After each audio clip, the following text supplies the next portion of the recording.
आजकल ऐसे मामले जो हैं लगातार सामने आ रहे हैं जिसमें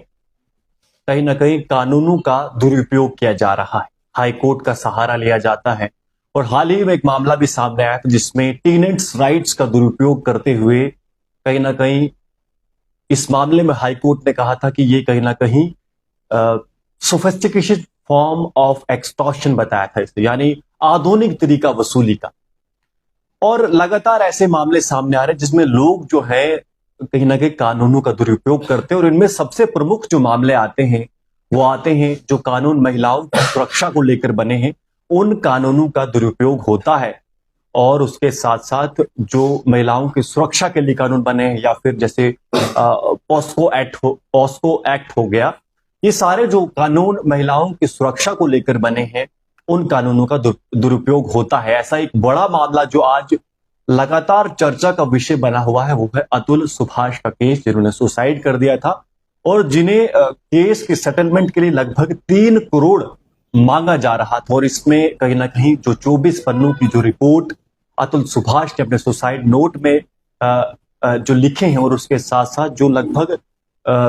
120 मिनट की जो उन्होंने वीडियो बनाई है वो हैरान कर देने वाले और दिखाता है कि न्याय जो प्रक्रिया है इसमें कितनी कमियां हैं और कैसे इसमें सुधार की आवश्यकता है। पर ऐसे मामलों में लगातार कहीं ना कहीं हाई कोर्ट, सुप्रीम कोर्ट जो है लगातार ऐसे निर्णय भी देते जिससे ऐसा लगता है कि हाँ, कानून जो है अंधा नहीं है। और ऐसा एक मामला एक बार फिर से सामने आया जिसमें हाई कोर्ट ने एक एफआईआर को क्वैश करते हुए कहा है कि सीजीएम जो थे उन्होंने एक मामले में एफआईआर दर्ज करने को कहा था और उस मामले में हाई कोर्ट में जब ये पिटीशन जाती है कि इस एफआईआर को क्वैश कर दिया जाए, तो तब हाई कोर्ट के जज ने बताया, अरुण मोंगा जी ने बताया, जस्टिस अरुण मोंगा जी कहते हैं कि जो सीजीएम के पास जो ये पावर है धारा बीएनएसएस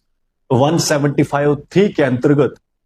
उसे आप रबर स्टैंप की तरह डिसीजन मेकिंग के लिए यूज नहीं कर सकते। अपने आप में बड़ी बात है। आपको मैं बता दूं कि एक मामला जो है ऐसा सामने आया कि एक महिला जो थी उसने अपनी बेटी, अपनी बहू और अपने दामाद पर यह आरोप लगाया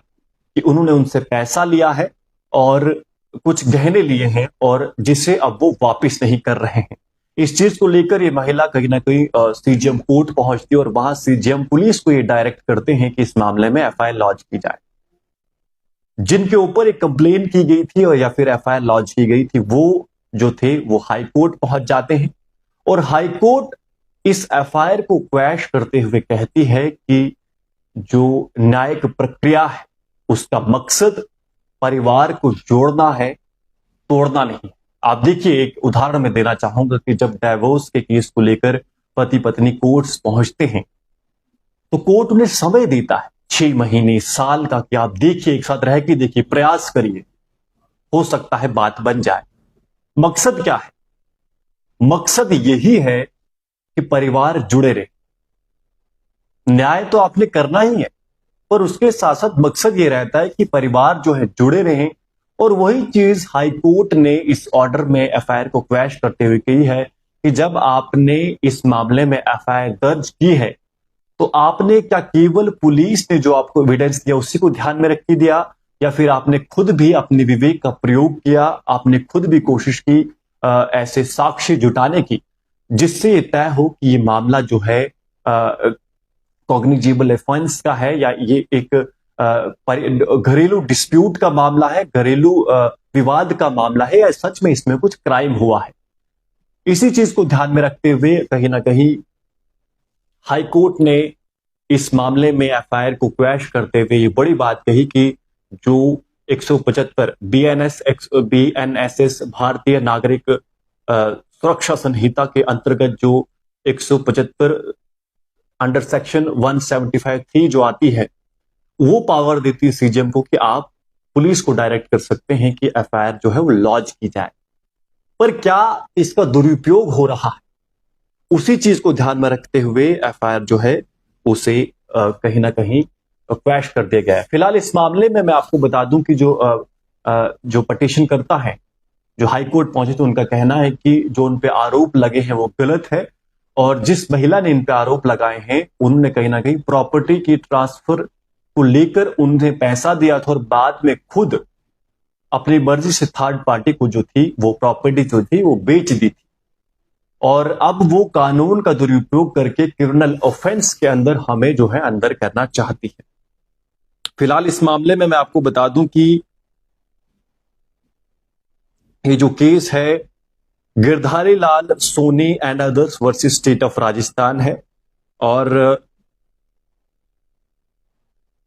इस मामले में पारिवारिक विवाद में सीजीएम द्वारा एफआईआर दर्ज करने के आदेश को कोर्ट ने खारिज किया है। बुजुर्ग जो महिला थी उसने अपने दामाद, बेटी और बहू पर धोखाधड़ी का आरोप लगाया था और कोर्ट का निर्णय क्या है? कोर्ट ने मजिस्ट्रेट को एफआईआर दर्ज करने से पहले स्वतंत्र जांच करनी चाहिए ऐसा बताया है और उसके साथ साथ पुलिस रिपोर्ट को बिना सत्यापन स्वीकार करना उचित नहीं है। यानी इसमें दो बातें कहेंगी, एक तो जो जजेस होते हैं उन्हें स्वयं